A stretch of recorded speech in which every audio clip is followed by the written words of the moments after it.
O kung sino ka mang nagkabit ng plug dito, shout out sa iyo. Ayan na yung plug mo ngayon.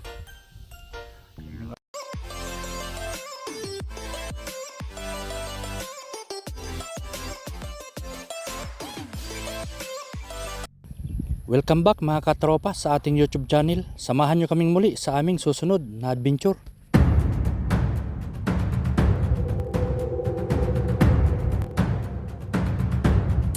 Dito kami ngayon sa highway ng Toka, dito sa Basod, Cam Norte.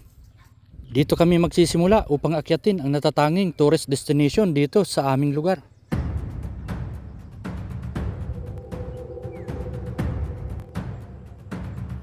Mula nga dito ay nag-umpisa na kaming maglakad at syempre kasama natin si Kagawad Lianeta. So sa mga tagapagsangahan dyan, shout out sa inyo. At habang papalapit na nga kami ay bahagyan ng umaakyat ang aming tinatahak na daan. Sa part na ito ay makikita na natin ang aming destinasyon.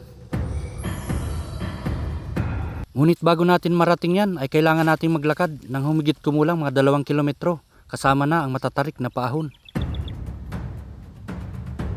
At nang malapit na nga kami ay kumana na kami sa bandang dulo. Kaya saksihan na natin ang aming adventure. Ilang metro na lang ang paanan ng bundok. Unti-unti na rin kaming umakyat. So may madadaanan kaming patay na sapa.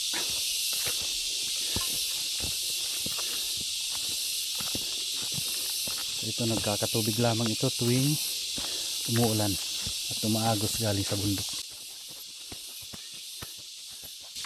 Ito na yung umpisa ng pag-akyat ng matril na daan.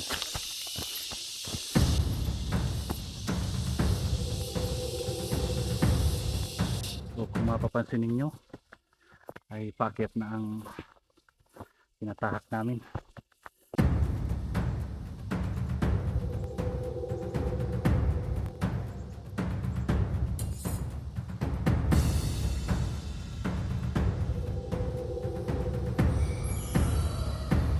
Makaliwa kita.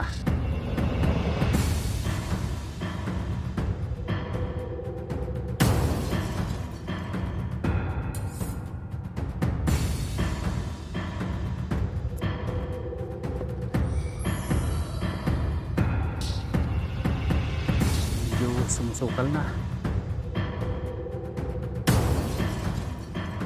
At dito kapag wala ka ditong tour guide or guide, pwede kang maligaw dito kung hindi mo kabisado.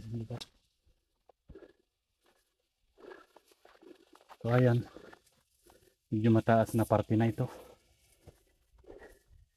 Makahoy na rin at presko na rin ang hangin.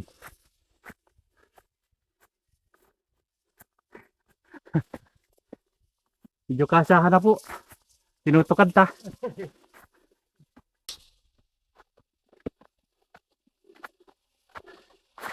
So, susundan lang namin itong daan paakyat.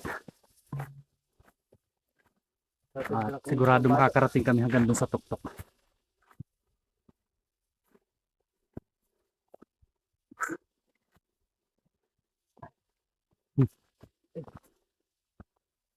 Kasyahan. Ito makikita nyo ang lalaking baging.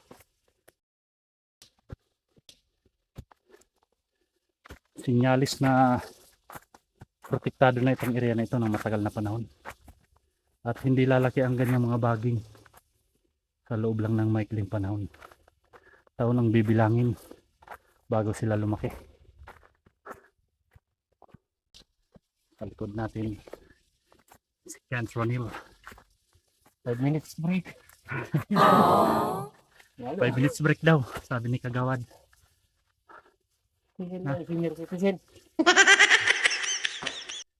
Nasa ano pa lang po kami, bandang Abaga. What?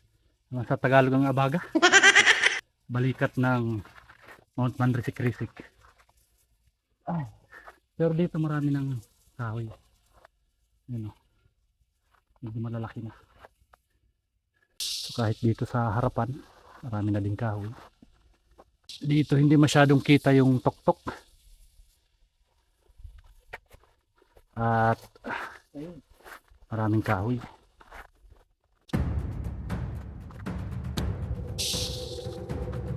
Dito yung lugar na kita yung may highway papuntang San Pascual. Ito yung kalsada. Pakita natin. Yan. Yan ang papasok ng San Pascual.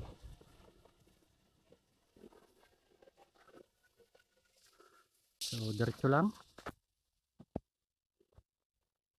Meron ditong mataas na bangin sa parting kaliwa. Pero hindi naman nakakatakot kasi makahoy naman. Yung naririnig nyo is tunog yan ng duri-duri. What? Kuliglig, yung malaking kuliglig. Kasi laki yan ng mga daliri ng tao o mas malaki pa. Kuliglig bundok. So kahit hindi pa pagabi, madalas talaga silang humuni sa parting bundok.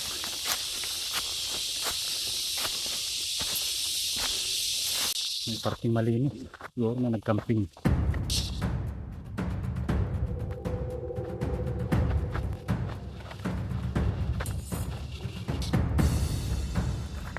So ito na yung umpisa ng pakyat talaga dun sa tuktok.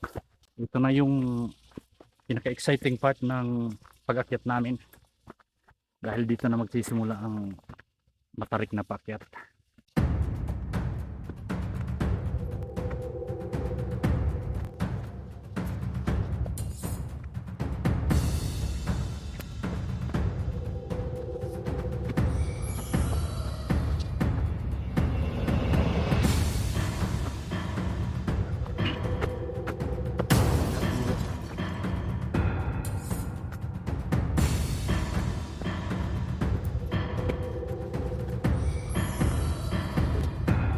Kapoy na.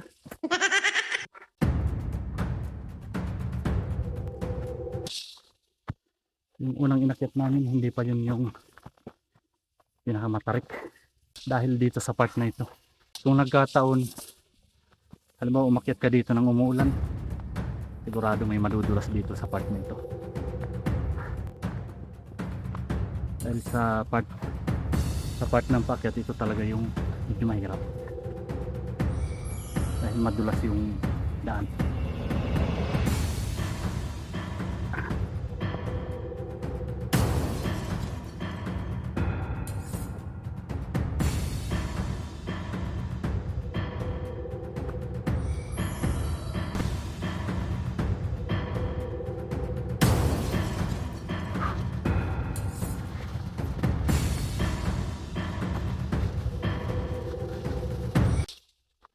So, nangangalahati na siguro tayo. Kunti na lang, mararating na natin ang tuktok.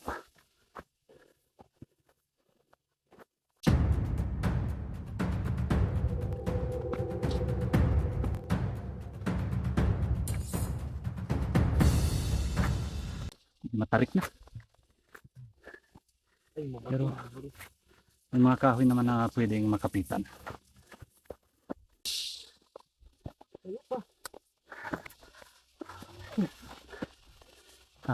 Pahinga muna. Pahinga muna dito sa kalagitnaan.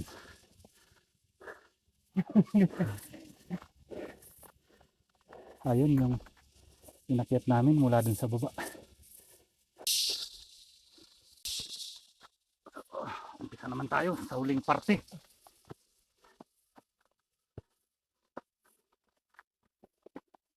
Yung pinakamataas.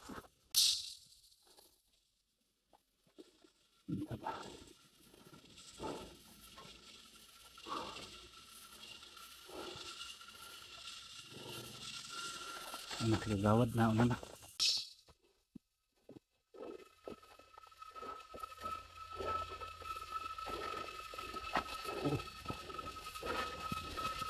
Yeah.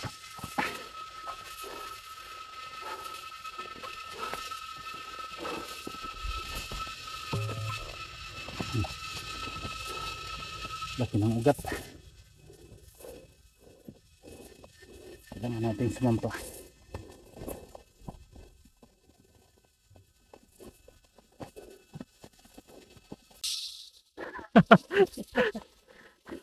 Kasahan.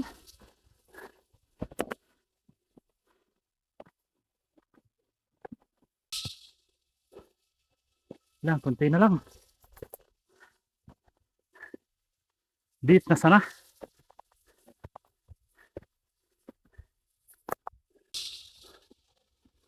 Ang hingalo pa garo.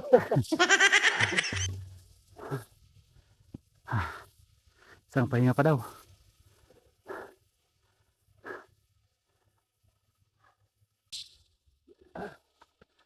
Yan mga baging na yan kung nakikita nyo.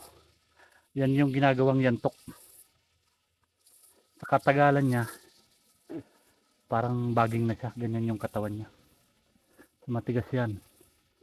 Pero kapag ano pa siya, medyo bata pa, ganyan yung balat niya. Maano siya, maraming tinik. Ito yung tinatawag na kalapi, yung namumunga na sapong-sapong na binibenta sa may bandang parke. So ito siya pag matigas na. Ginagawa na siyang pamalo. Or ginagawang mga basket. Diyan. Basket or duyan. So, umpisa ulit tayo.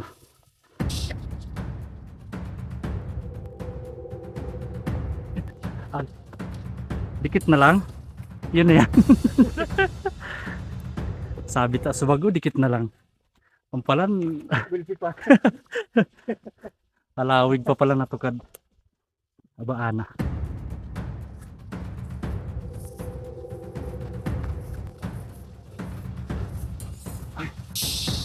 Laging may kainaman.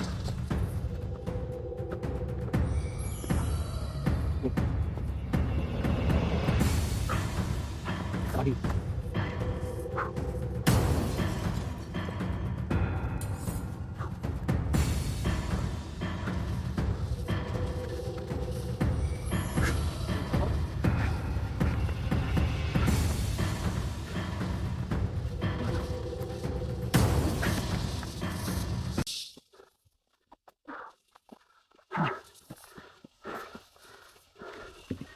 Ay, diit na sana. Diit na sanang lakaw, bibigay na. Lakad pa.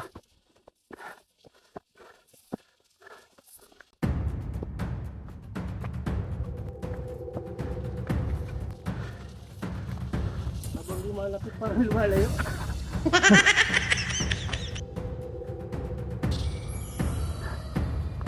Oh.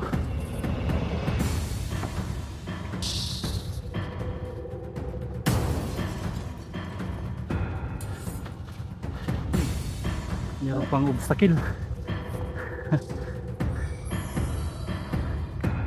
Pampabinat ng mga ugat-ugat.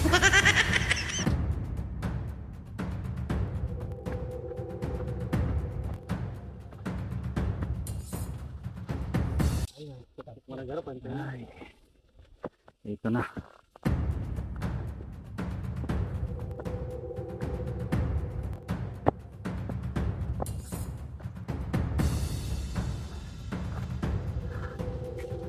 So yun na ini. Ginasakatan ang phone. Diyan kita sa parting tahaw. May kahoy dyan na sasakatan. Ito na nga kami sa tuktok.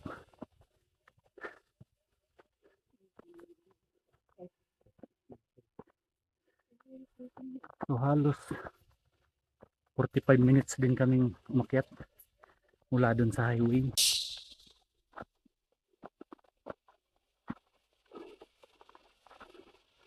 Hanapin namin yung pinaka tuktok. Yung may inaakyatan na kahoy para makita mo yung palibot nito.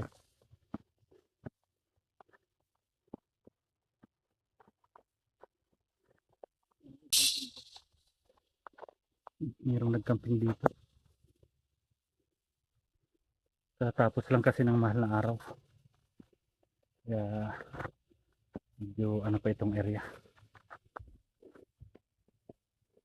So ito na yung Ito na po yung pinaka ano, tuktok.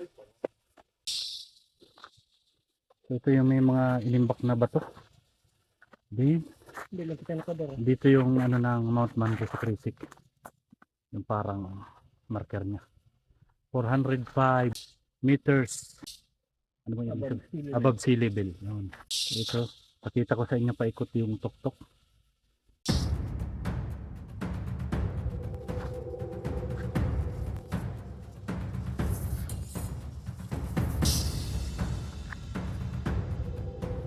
Sa unang pagkakataon ay sinubukan kong umakyat ng puno upang makita natin ang palibot at tuktok ng bundok.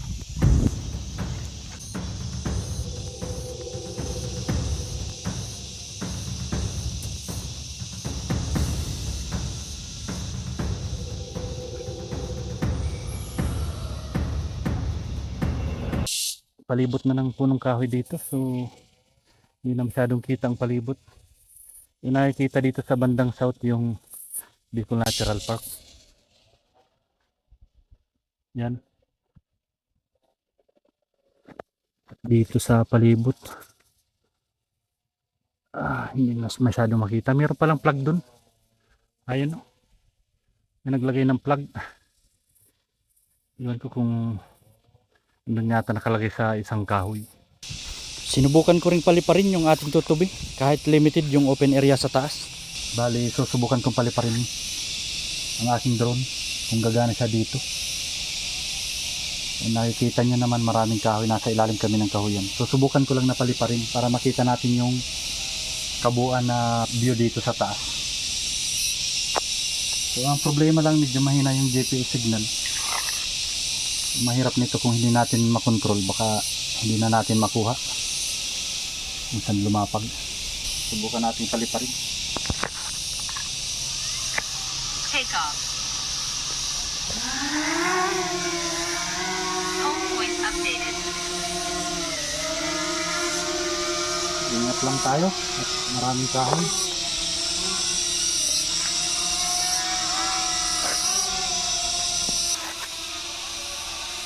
Baka mahiling yung uwak. Iwalo na. Videohan natin paikot itong tuktok ng Mount Mango sa Crisik.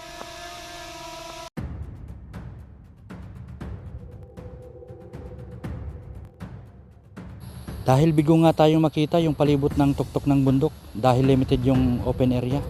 Ay muli tayo naghanap ng pangalawang kahoy upang makita natin yung palibot.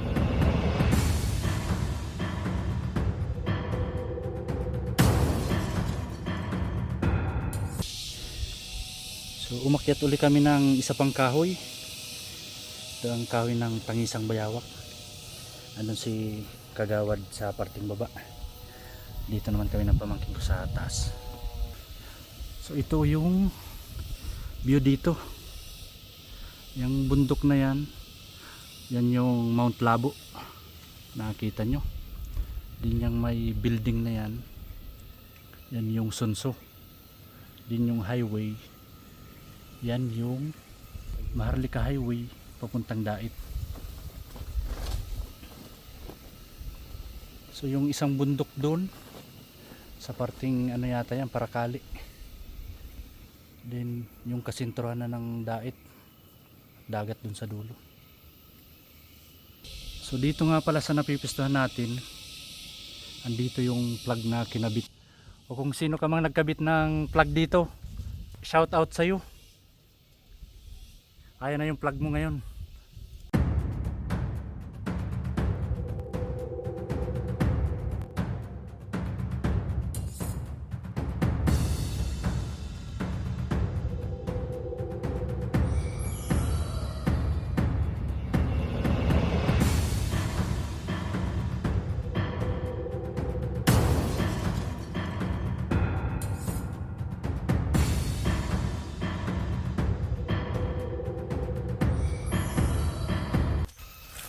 Pabalik na po kami, pababa na. Halos alas 11 pa lang ng tanghali, pero yung sari-saring tunog ng maririnig mo dito sa taas, matatakot kapag hindi ka sanay. Kanina nga merong ano yun, yung talon, labuyo. Pana yung hunig kanina dito sa taas.